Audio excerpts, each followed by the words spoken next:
Hey, good morning. Sam Anderson here from SOFtact Solutions. I've got a couple of my teammates here, Doug Resbach and Sheldon Moore. Welcome to our third version of the podcast. We have been trying to figure out exactly the messaging that we want to deliver on these podcasts, with really the theme being like the Tech Talk Team Room, which is really the name that we've given our podcast effort. And that is designed to really get at the things that service members talk about what they wish they had, or questioning why they have the things that they have. And all those good ideas, rarely actually make it to decision makers, for whatever reason. And so the concept of the Tech Talk Team Room is really designed to take that same concept of just kind of BSing in the team room or in a bar or at some social event, and really just kind of talking about, how to make things better. Steve Trevino, our director of innovation, normally leads these podcasts, and he's much better suited to do that, especially from a Tech Talk Team Room perspective, because he's been in a lot more team rooms than I have. But we're lucky today that we got another retired Command Sergeant Major in Sheldon Moore. He's going to keep us straight. He's going to keep us grounded in, what we're trying to get at here, which is soldiers, taking care of soldiers, how to make life better for the everyday service member who, has a lot on their plate. And what can we do to make them more capable, more effective, and utilize their time better? So, Sheldon, keep me straight today. Yes, sir. We're going to talk about two things today. We've been involved. We've been really fortunate to be involved in a couple of initiatives that is directly designed to support soldiers. And leaders benefit from these capabilities in a variety of ways, but the real benefactor of these capabilities is the soldier. The first conversation we're going to talk about, or the first capability we're going to talk about, is what we refer to as ArMA, the Army maintenance application. And then the second initiative is going to be soldier equipping asset management. Both of these capabilities are being delivered or have been delivered to the Army by SOFtact. And so we're really excited about both of these. And we want to use those two capabilities to really kind of flush out how else can we make life better for soldiers. What other technologies can be brought to bear to allow soldiers to be more focused on warfighting and less focused on, really what I would call mundane tasks. Anyone who has ever worn the uniform, regardless of rank, has gotten a PhD in waiting. Waiting around, waiting in line, waiting for somebody to, pass a piece of paper through 5 echelons of bureaucracy, just so you can get a signature on a document, or just so that you can get something fixed in your barracks or in your workspace. And the capabilities that we're going to talk about today are designed to get people waiting less. There was a former CTO in the special operations community that spoke to untrapped or trapped capacity. How that ability of how can we untrap people's time? That is the one thing that soldiers cannot get more of. And any technological capabilities that we, bring to bear, is really designed to try to get soldiers back to warfighting. And in today's environment, there is a huge push for increased focus on soldier warfighting. And what these capabilities that we're going to talk about today are designed to do is to address that. And what we want to do in the podcast is, by talking through a couple of capabilities that we have helped the Army develop, is really to find out what else can be done to make the lives of service members better. And so that's what we're here to talk about today. The first discussion that we're going to have is about ArMA, the Army Maintenance Application. The Army Maintenance Application has actually been in place for about 5 years. Mm-hmm. All right, yeah, about 5 years. So it is kind of instantiated in Army culture, if you will. You know, every soldier at this point knows what ArMA is and what it does for them. I'm not necessarily convinced that every leader understands ArMA and what it can do for them as leaders. But the Army Maintenance Application was brought to bear because of, quite frankly, political pressure to improve the quality of life for service members and their families. You know, there's really a two-part component to this political pressure. There's the privatized housing component, which ArMA currently doesn't address, and then the quality of life in the barracks, which ArMA does address. And so, Doug, I'm going to start with you and just kind of, you know, from your perspective as a solutions architect and really the technical engineer behind the effort, from an operational concept, how did we go about developing the ArMA solution for the Army, and what challenges were presented that you had to overcome? All right. Let me start with this is my standard disclaimer. I know you guys have heard this 100 times, but truth in lending, unlike my colleagues here, I did not serve. So my optic to these problem sets is a technology optic because I didn't live the waiting. But I can certainly envision how technology can overcome the waiting and some of those challenges. And that's really the optic that I've got. So as far as challenges go, Sam, one of the first ones is that the 4-star commander over Army Materiel Command basically had a hard availability date of December 1st, 2020. And that date was immovable. And anybody that's gone through government contracting knows that getting work on government contracts takes time. And so as that process proceeded, the date never moved. And as you know, we didn't even find out about this piece of work until July 5th of 2020. And we were able to, through some great connections that SOFtact has, get that on contract, start the work in the middle of August, and still deploy on that December 1st date. So that was the first challenge, an extremely short runway that I did a little chat GPT calculating here. It was 108 days to IOC, to initial operating capability for us, which was only 79 working days, which deploying a ServiceNow implementation to solve a problem set is especially for a government entity is light speed. So how did we do that? We were able to overcome that particular challenge because of the executive leadership that we had helping us out.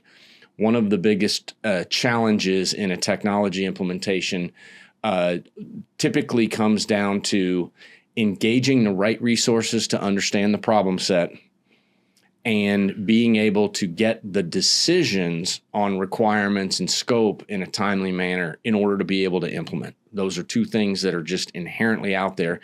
We were fortunate enough that we had 4-star, 3-star, and 2-star leadership that were literally taking down any obstacles that we had in our way. And that started early on, and it was invaluable. I tell you, from my perspective on that, I mean, Sheldon and I have spent our life in the military, most of it in the Signal Corps. I don't ever remember anything being deployed on the enterprise in 120 days. I had an NCO one time tell me, this was, kind of in a special operations environment, but he told me one time, he's like, and I was a staff guy at the time, and he said to me, he said, if you don't have the authority to tell me yes, you don't have the authority to tell me no. In other words, like, you're just a staff guy. You don't have the authority to tell me no. So I'm basically going to keep doing what I'm doing. Right. And I've never forgotten that. And one of the things that I, kind of translate that to this situation was, there are lots of, I'll call them staff people. You could call them bureaucrats, but I'm not, we'll call them staff people for the purposes of this discussion. Lots of people that are going to give you a whole host of reasons of no. That's just kind of how a bureaucracy works. But this is a good point for, like, any leaders that hopefully are listening to this. And, we're coming up on TechNet. We're going to talk a lot more about these capabilities while we're at TechNet. But, when the leaders are decisively engaged, when they are like, I am making this a priority, I want something fixed, that really kind of flattens out the bureaucracy.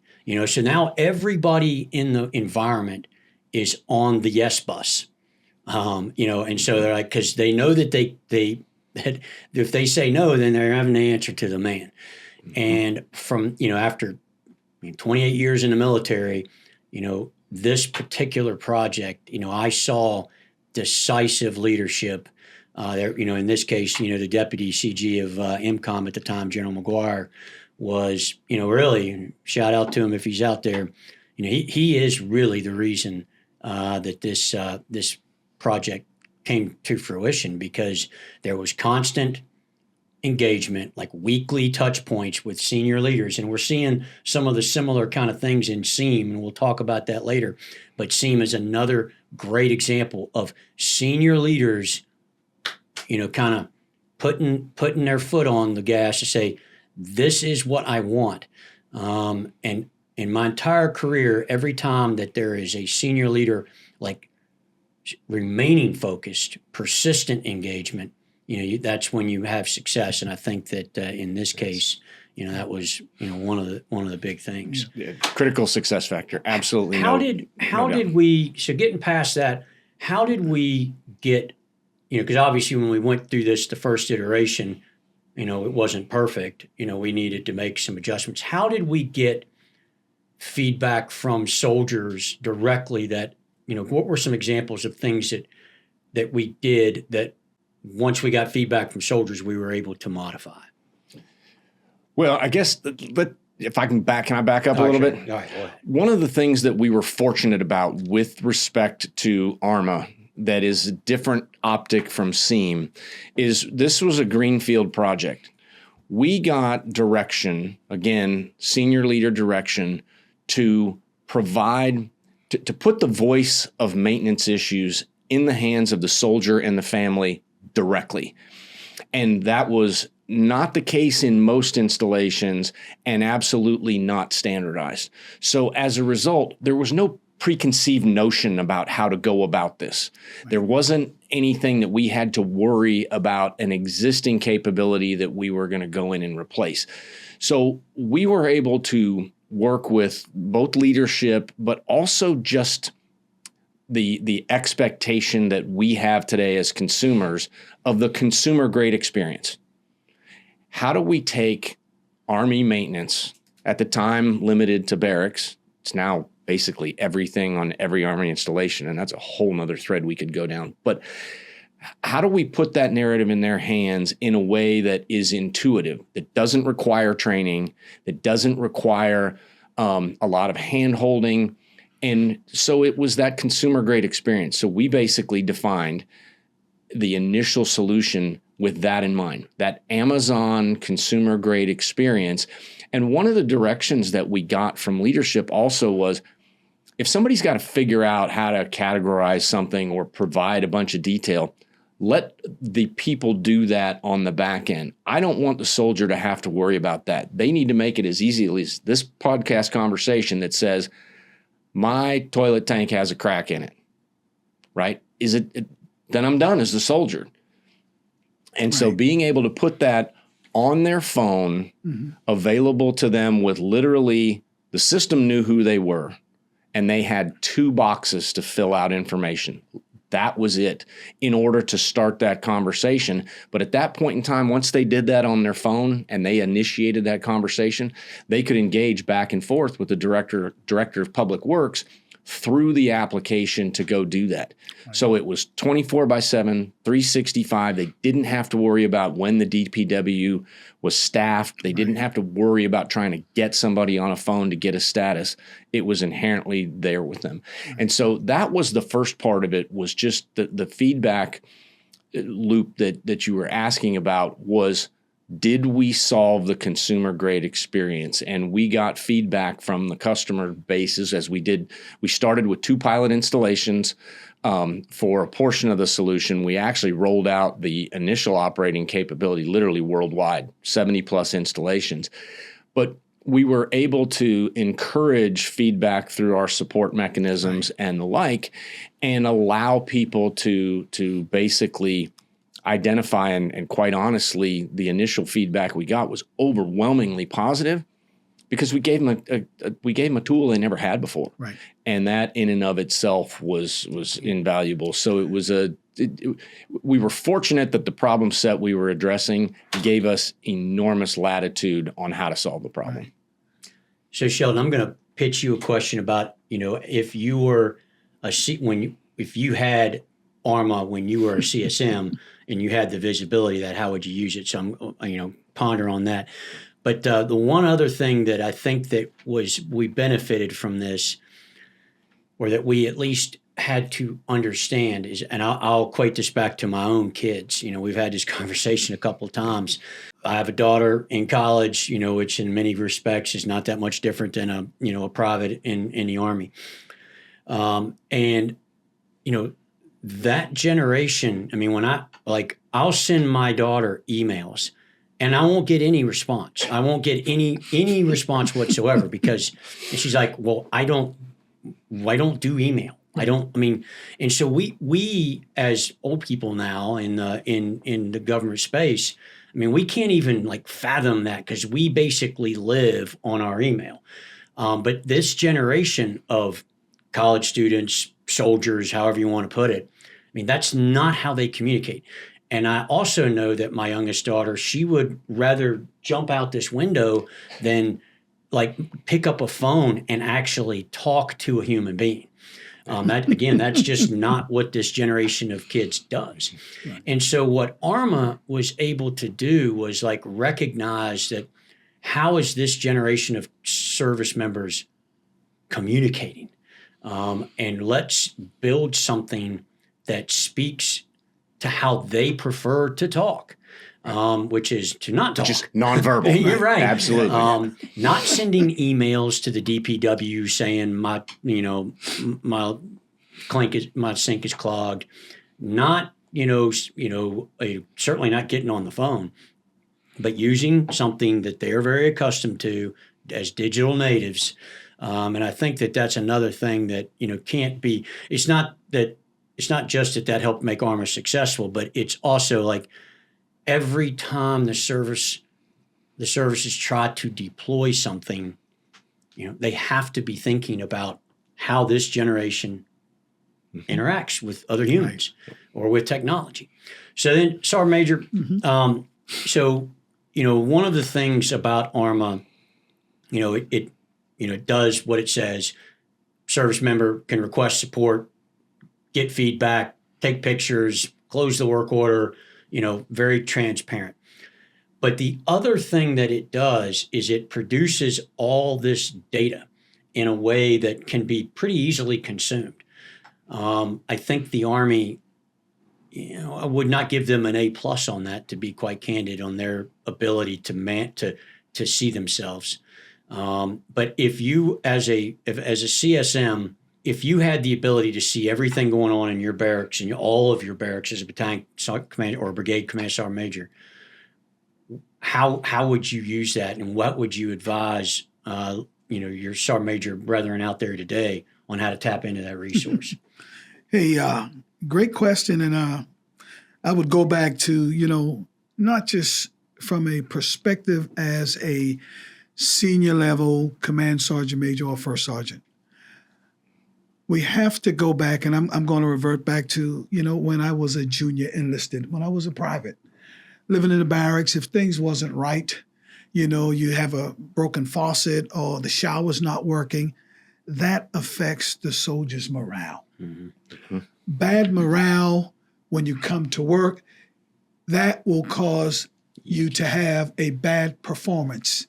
And now some of the leaders, if the leaders are not tracking that, these issues of what's going on, then, a problem like this here can ultimately lead to, that leader, not understanding their subordinate and cause them to kind of like, put some extra, stuff on top of that level, on top of their heads, and, things that they're struggling with right now, and the challenges, not only in the barracks, but just imagine being a married couple living in housing.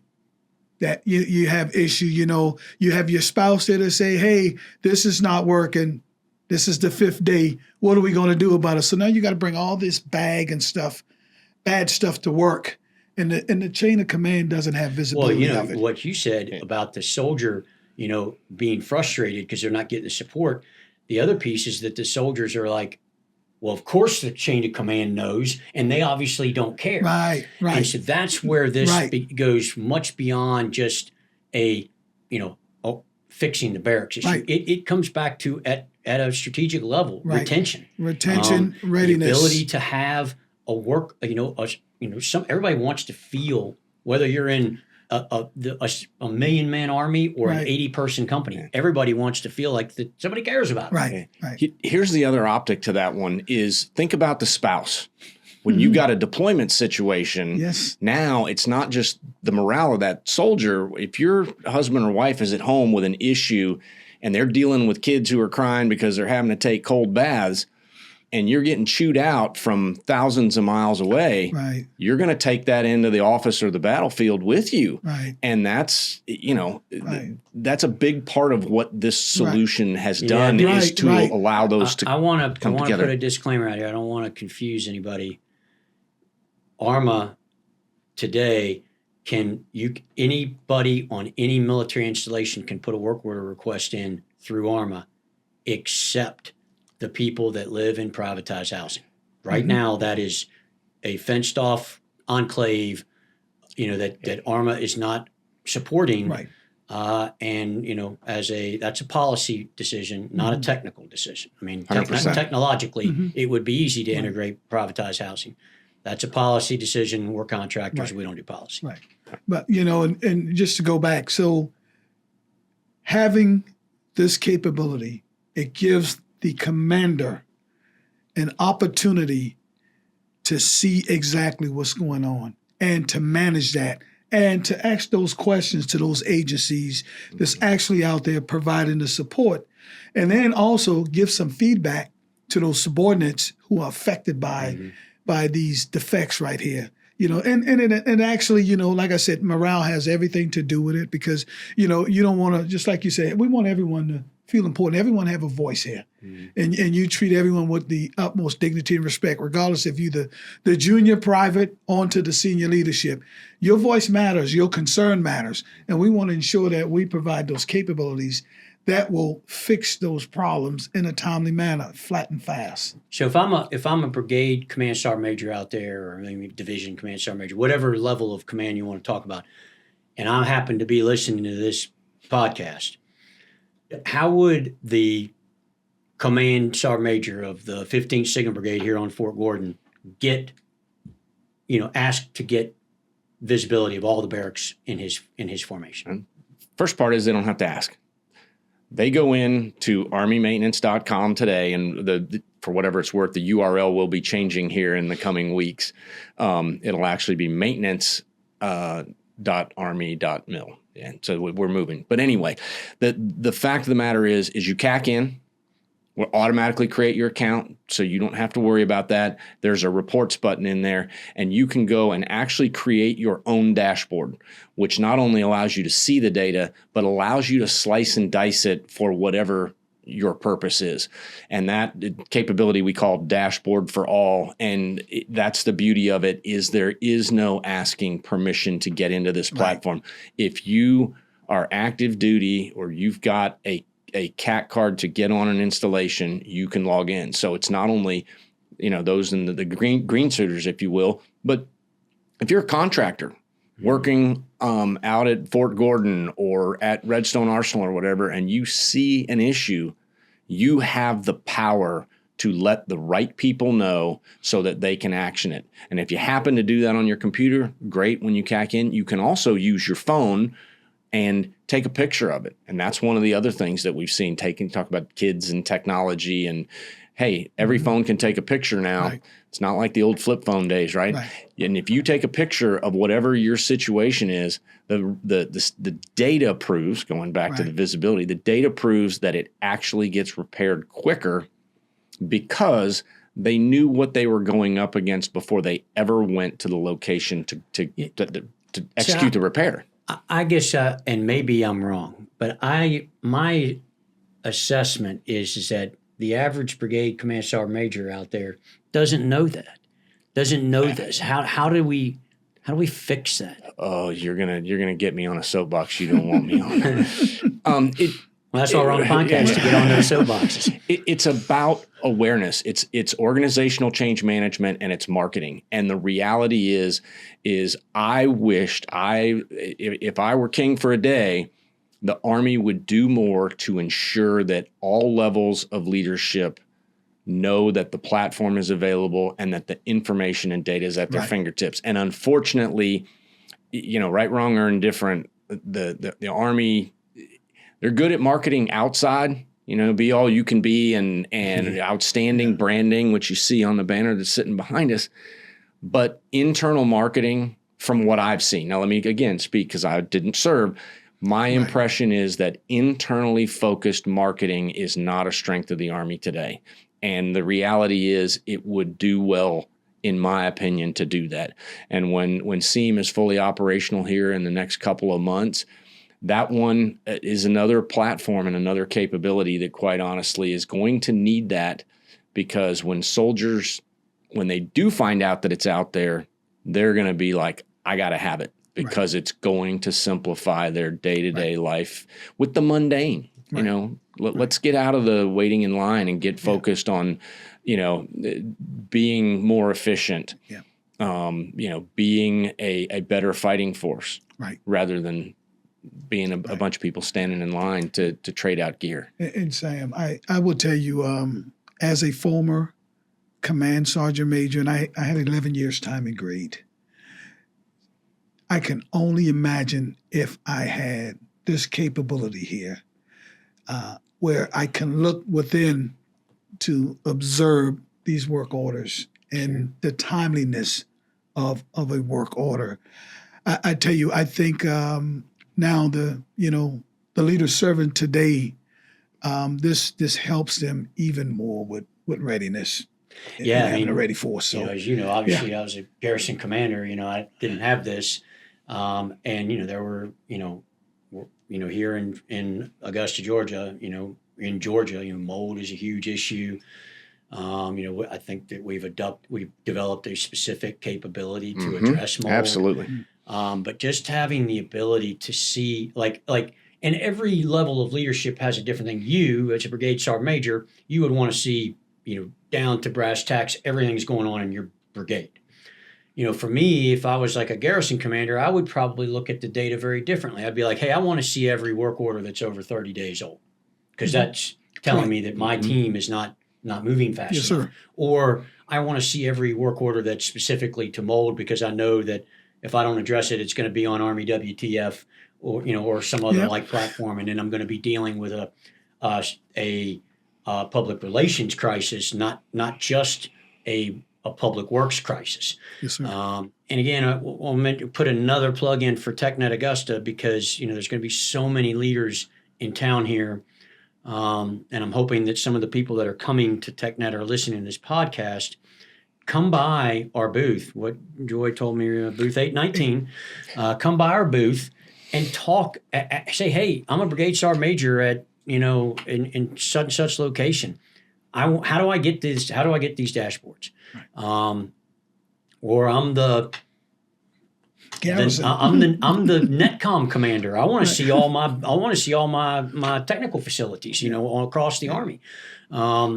So I think that you're right, Doug, that this capability has been a huge success. Again, it's 5 years in, it's pretty much universally adopted.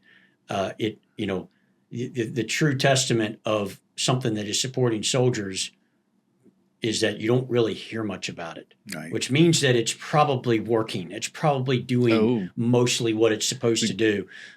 Silence is about the best that you're going to get in terms of accolades. But come by and talk to us about how you can leverage it better because, again, that internal marketing is probably is something that could be improved, and maybe it's just through the word of mouth.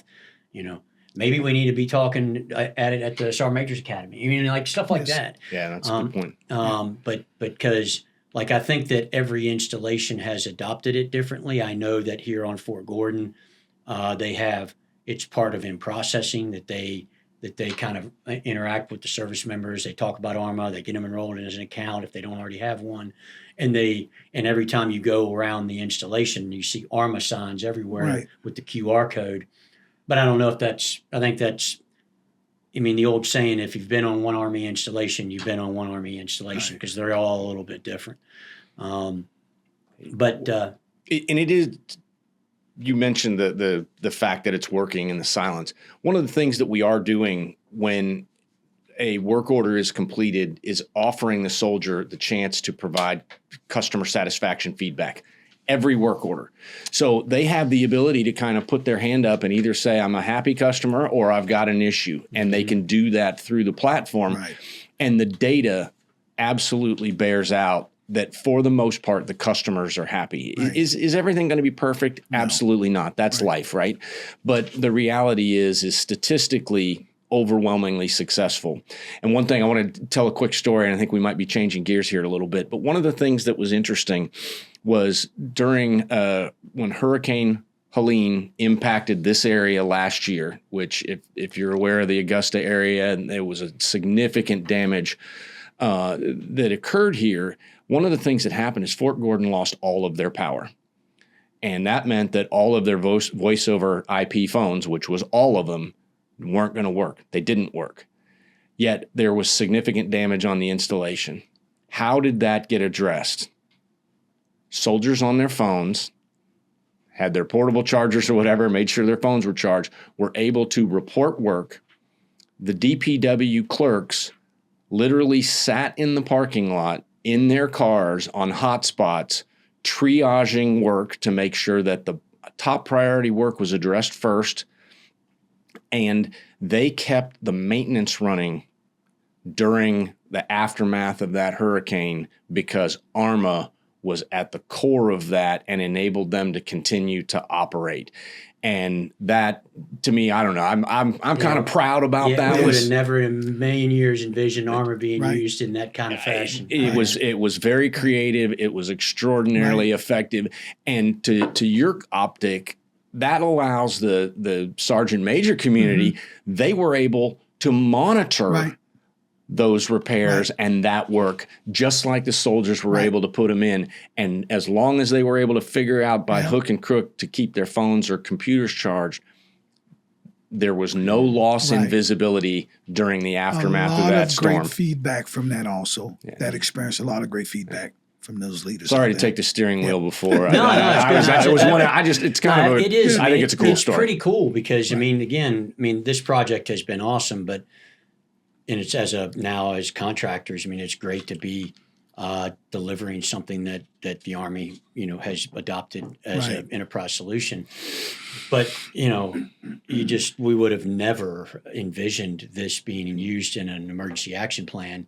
And there's probably other things that it could be used for that we still haven't envisioned yet. Oh, yeah. Right. And which will kind of be my last question on ArMA, and then we'll kind of pivot, is now that we're at where we're at, and you as the solutions architect leading the effort, or initially obviously led the effort, what's next on the ArMA front that you think is either something that we are going to do or something that we should do? Doing more on the back end of the platform for those that are doing the repairs. That's part of it, which is what in the ServiceNow parlance is field service management. So that's a piece that we'll continue to deploy and embrace. You mean managing the dispatching of the Yes. people that are actually doing the work? Correct. But the other part of it is, and this is our the term was coined by our project sponsor at the Installation Management Command. But part of the vision is that it is the DPW front door. Because not everything that the DPWs do is maintenance related. If I need to request porta potties for a 5K race that's going to happen on an installation, that goes through them. That's not something that's a repair, so it's not currently in scope. If I need to request a project to actually have some significant, I want to have a new playground built or some deployment of that capability. Those requests don't go through ArMA today, but they should. Yeah. The platform can take in any type of requests for information or work, execute the approval process as appropriate and necessary, and then task the execution and then report on the results. Those are the things that the platform can do. And at the end of the day, if I'm going to dig on an installation, I should be able to go to that single source of truth and basically, do what I need to do to request a dig permit. Sure. Yeah, I think, for me, kind of some old scars that apparently are still prevalent in the Army, in this kind of back into this soldier, taking care of soldiers, is washers and dryers, which is really, you can't believe we're sitting here talking about washers and dryers, but it's actually a gap in the Army's capabilities of supporting soldiers. They just haven't got it right. And I think that, it might be post to post is a different policy at every post, but generally speaking, I think that another organization, not Installation Management Command, is responsible for typically the washers and dryers. In most cases, that is true. And so, even if a service member puts in a request through ArMA that, hey, my washers and dryers aren't working, then, on the back end, the Public Works Department, that and I don't want to say it's not my job, but they are not, funded and fiscally responsible for that. It's some other entity. And so what ends up happening is, the proverbial, do loop, and the end result is you go into a barracks and there's dozens of washers and dryers not working. And it seems so trivial and so but it goes back to Sheldon's comment about morale. That's my point. It's so easy to fix, but I was a garrison commander in 2013 to 2016, and this problem existed. And now I'm hearing that the problem basically still exists. And it's like, how can we fix this? How can technology help the Army fix this? Because it's a real problem, because it's back to this morale discussion. And that's really the technology. How do we get technology like this solution to get soldiers worried less about washers and dryers and more about time on the range? How do we get people actually feeling like their chain of command cares about them, which leads to better reenlistments and the overall health of the force? And I think that's what this is all designed to do. So if anybody's out there listening to this and has a solution on the washers and dryers, I'm all ears. Because again, it's so funny. the last podcast we did, we were talking about quantum computing. And this conversation, we're talking about washers and dryers. But you could make the argument that they're both equally important. It's just, your matter of perspective.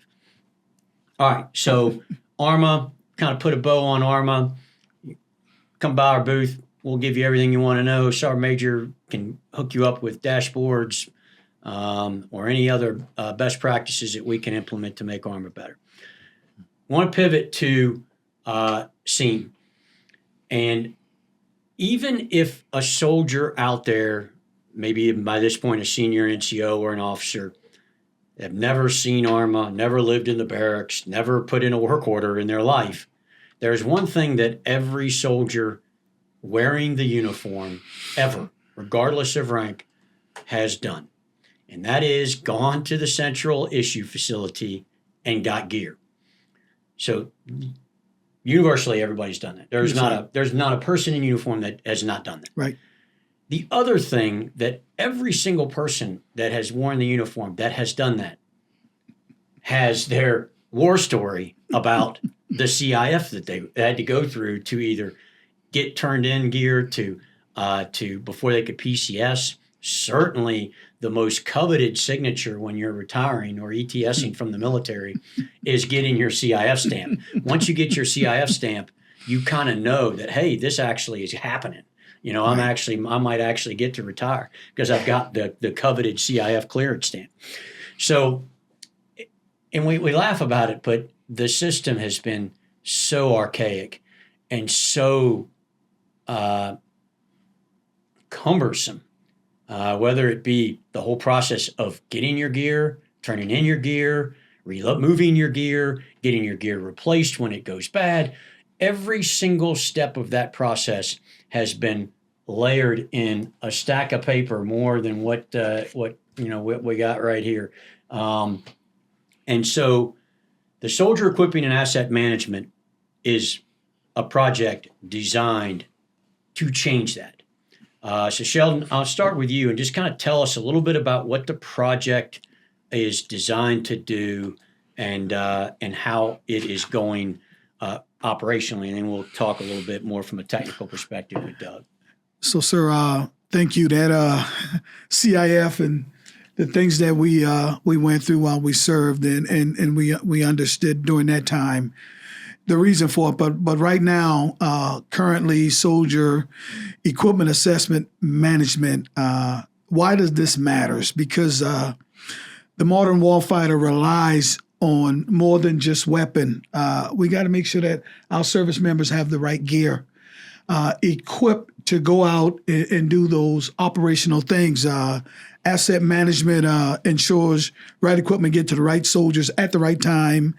Have operational readiness impact, which involves current threat, whether it's cyber conflict, electronic warfare, things of that nature.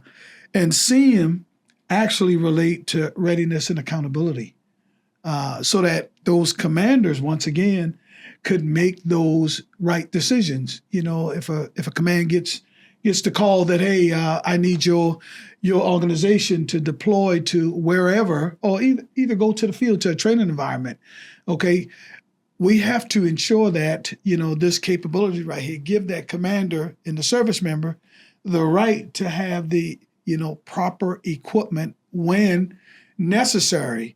So with the SEAM, what it does, SEAM is able to, look within the local CIFs in this area or whatever area you're stationed at. And if those items are not readily available at that area, then they also have the optics to look out, regional, to find out where they can get those items from to ensure that that command could, deploy their efforts, deploy their soldiers in a timely manner. So that's the great thing about having this capability, SEAMs. And just like you said, it's time to PCS, permanent change of station. You have a tempered location, and then you also have, an extreme cold weather location. So if you have to leave, just say, a Fort Stewart and you're going to Alaska. Before I leave Fort Stewart, years ago, we would have to PCS and lug around all those essential equipment that's not really essential for the environment that we're going in. But we're able to turn in those items, at the facility there at Fort Stewart or wherever. And then we can also go and we can make an appointment, just like the Amazon shopping cart experience. We can make those appointments to the new station without you even being there.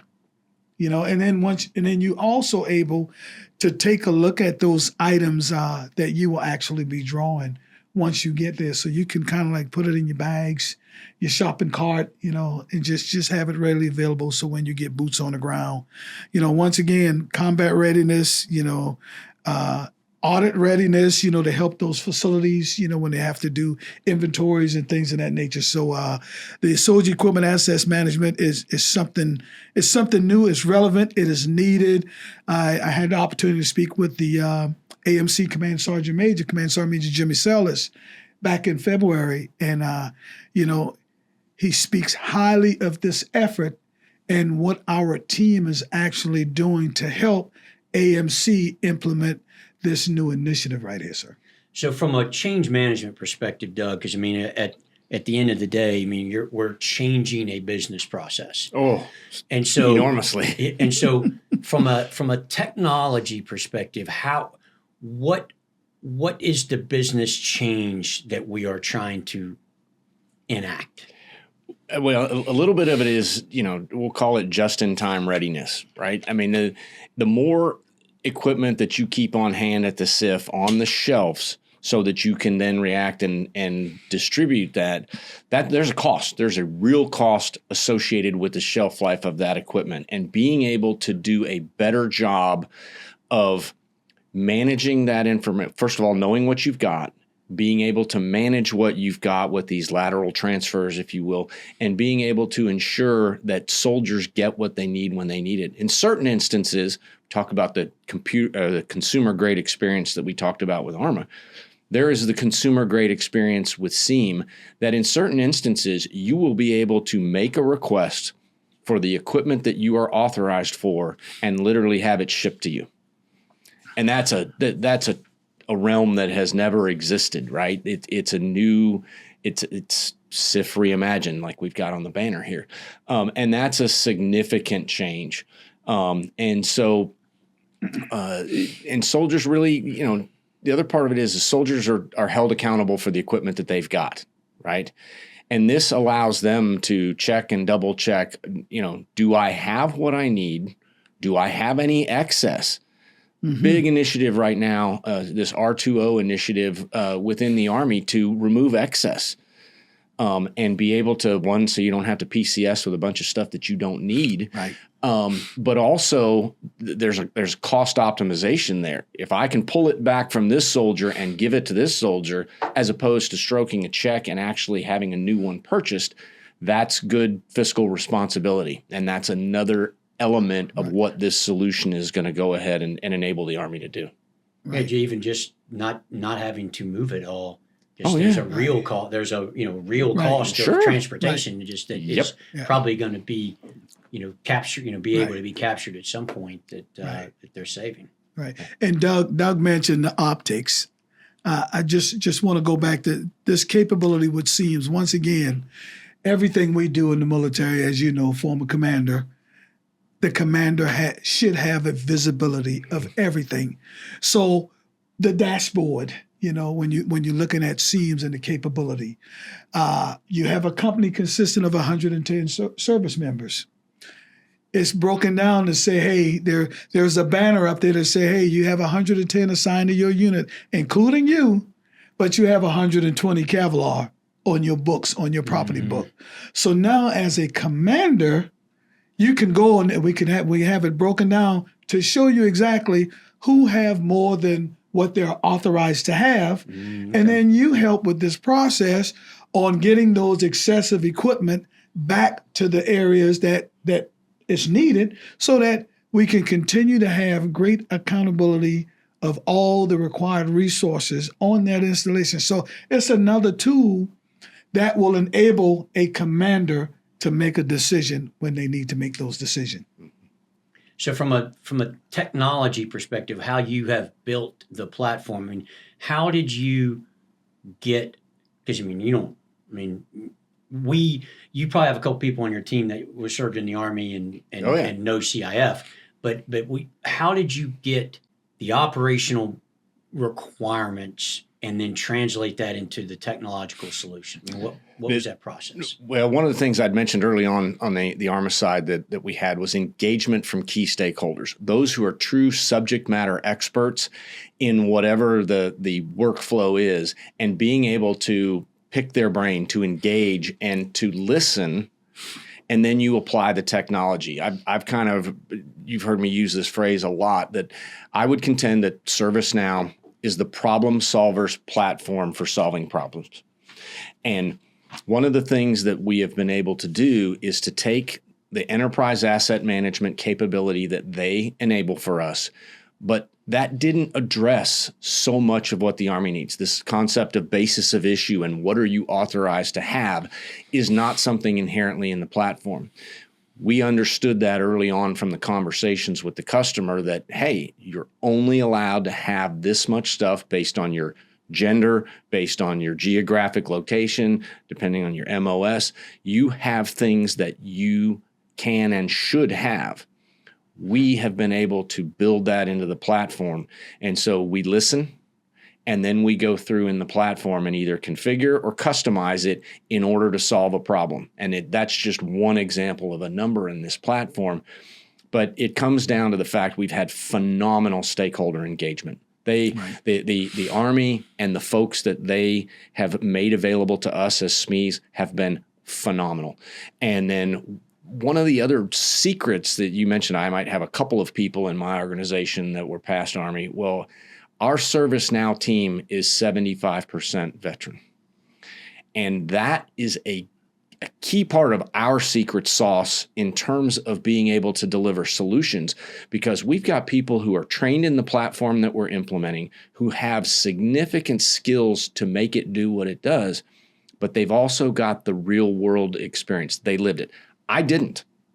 I couldn't have gone and built ArMA on my own. Mm-hmm. I needed people like you, people like Mary Resendiz, and others on our team to be able to help translate the optic. And so that's been our key to success in both of these engagements is a combination of technical acumen, technical expertise, and real world, lived it experience. That's why Sheldon, as our engagement manager, I don't know, we probably didn't say this, is he's running that implementation for us. Mm-hmm. And he has been invaluable and is such a key resource and expert in that because he lived it. And so does he have all the ServiceNow expertise of the people on his team? No. But he certainly got the experience of having lived it and can translate so that we can take this use case, this situation, and turn that into a technical solution to solve a problem. Because that's what we're trying to do. We're trying to make particularly the mundane work, but ultimately make all work more efficient, less overhead, and less time. If we can do that, we've succeeded. We've solved a problem, and we're let's get out of the day-to-day taskers, and as you put it, focus on the true whatever your job is, the true warfighting capability and support of the mission, as opposed to support of stuff, life. So ArMA is kind of a fielded capability, been in system for a while, but SEAM is still, I think we just started with kind of a initial go live, so to speak. Yes. We're in an IOC stage right now. What is the timeline for SEAM, and when should leaders expect, this to be a capability for them? Well, it's actually available today. Now it's only read only in terms of being able to request equipment and do some of those things. Right. But for a soldier to be able to see their own OCIE record and be able to engage, they can actually go to seam.army.mil, and they can do that today. Now, the capabilities for the shopping cart and the full BOI tracking and some of the things on the back end for let's say a SIF manager or a SIF worker to actually manage the work, that's currently in the legacy system, but it's targeted to be live by the end of the fiscal year. So by the end of September, that's the target. These things can always slide to the right, but we are on track right now to make that happen. And you can hear Sheldon jumped in because he's like, I'm going to make it happen. So 30 September is the go live date for CONUS. 30 September of 2025 for CONUS. And OCONUS is January of 2026. So theoretically, at AUSA this year, they should be able to have a conversation that talks about this. 100%, absolutely. That's and we are just truth in lending again. We are going to be at TechNet Augusta in 2 weeks.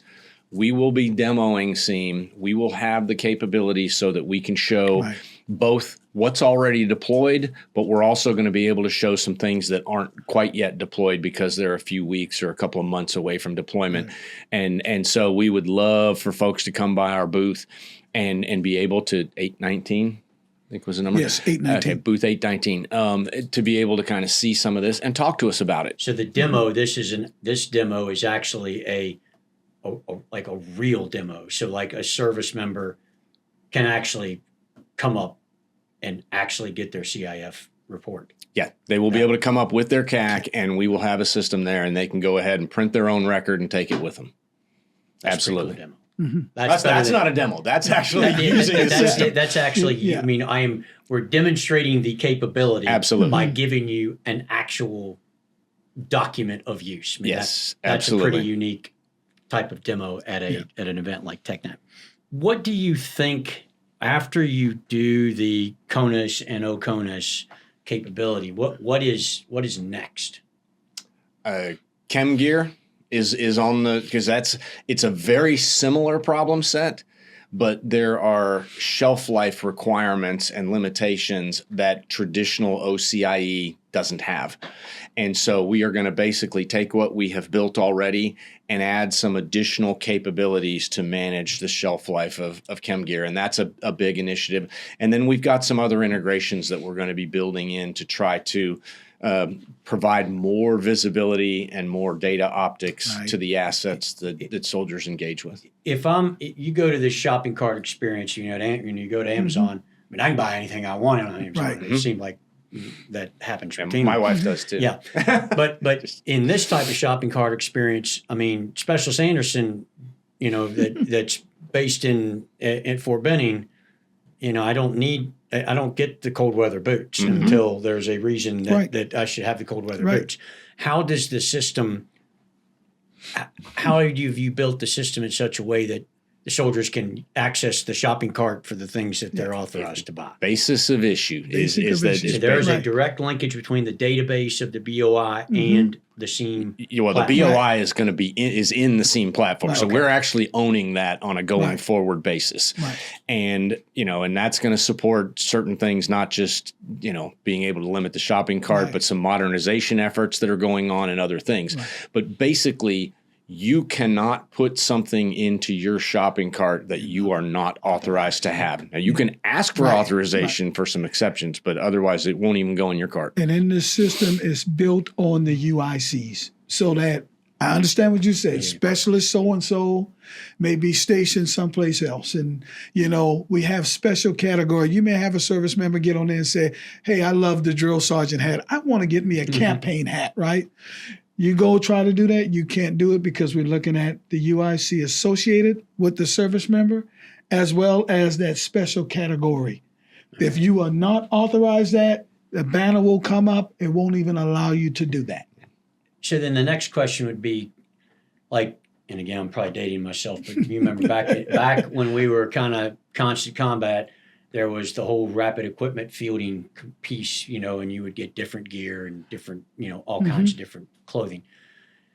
How are you integrating that type of equipping into the regular BOI? So once again, that commander will have access to the dashboard, and that commander will see exactly what you have on hand and what you are not authorized to have. And that commander will work with either the supply sergeant or the ODO manager to get you to do an appointment so that you can turn in all those excessive equipment. Yeah. And there's temporary issue. So if you have a specific need for a specific period of time and need some unique set of gear, there is capability in there to extend BOI for a temporary issue, for a temporary purpose. Right. You get that equipment, you go do what you're going to go do, and then the expectation is when you come in, you turn it back in. So, I mean, it's 24/7 where you talk, those are some of the advantages of SEAM, the visibility and tracking as an individual soldier as well as a commander. Yeah.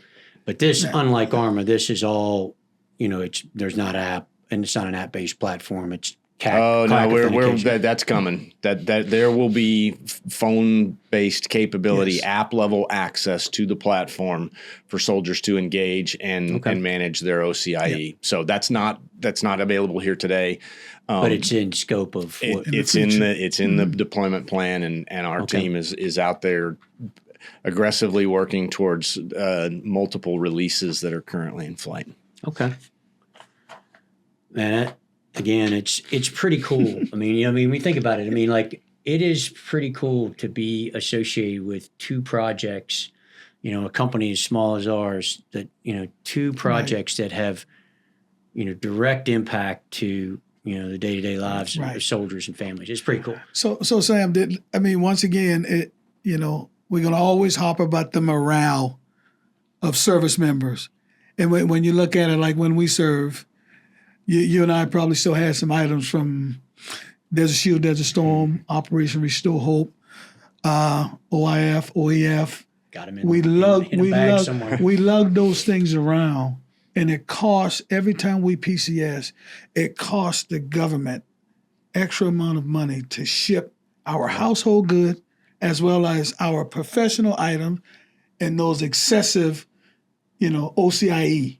So right now, we're going to solve this problem. We're going to help the government save some money with this capability. Again, this is way outside our scope, but it would be kind of interesting to see, like 5 years from now, if you expand out like 5 years and you say, okay, on average, and I don't know the numbers, but let's say on average there are 50,000 PCSs a year. There's 50,000 PCSs a year, and each PCS has 1,000 pounds of professional gear. And 5 years from now, we've seen that 1,000 pounds of professional gear has gone down to 700 pounds of professional gear. And so every single soldier is deploying or is moving 300 pounds less of gear every move. And 50,000 moves a year at 300 pounds. How much real dollars? How much real money is that? So then, but then you come back to these type of technological improvements. It's this is the point. You can't be looking at it from the standpoint of, I don't have enough money to do that this year.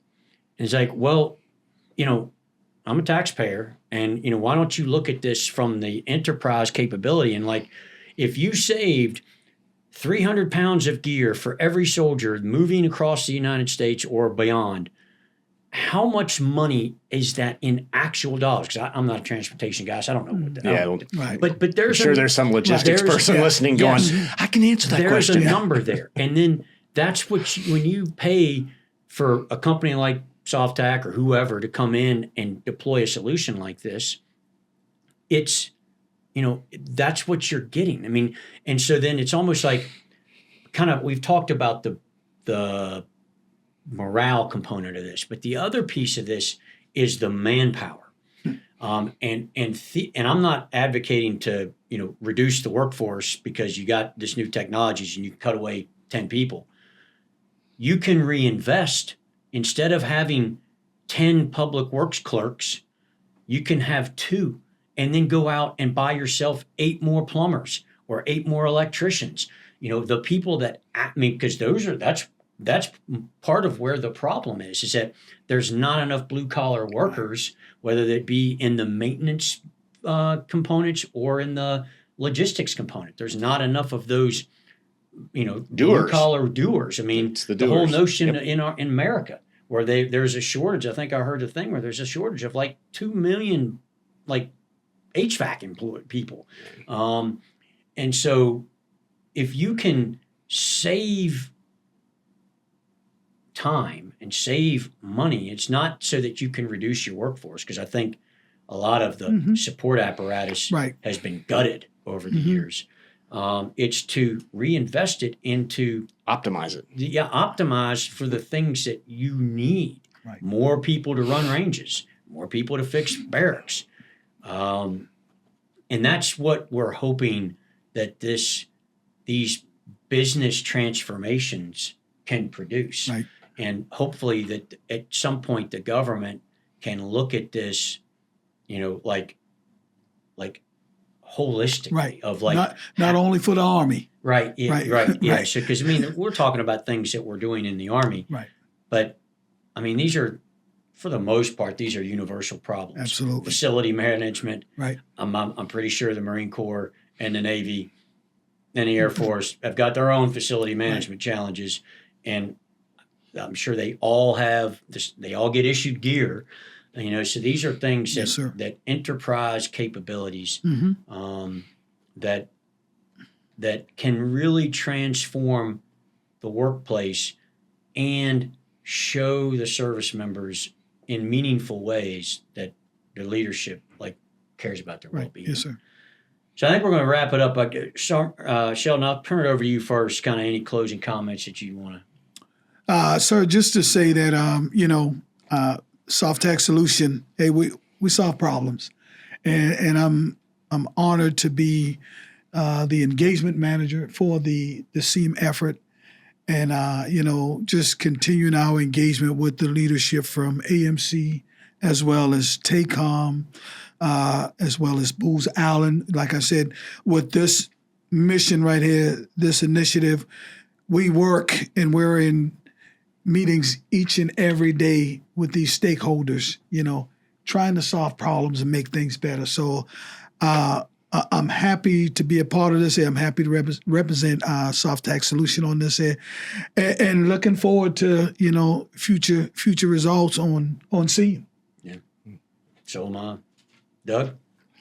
So as the director of the ServiceNow practice, I'd be doing a disservice to them if I didn't kind of promote. We got the best toolbox in the business to build on. ServiceNow is an amazing platform with amazing capabilities that allows us to go and tackle basically any problem.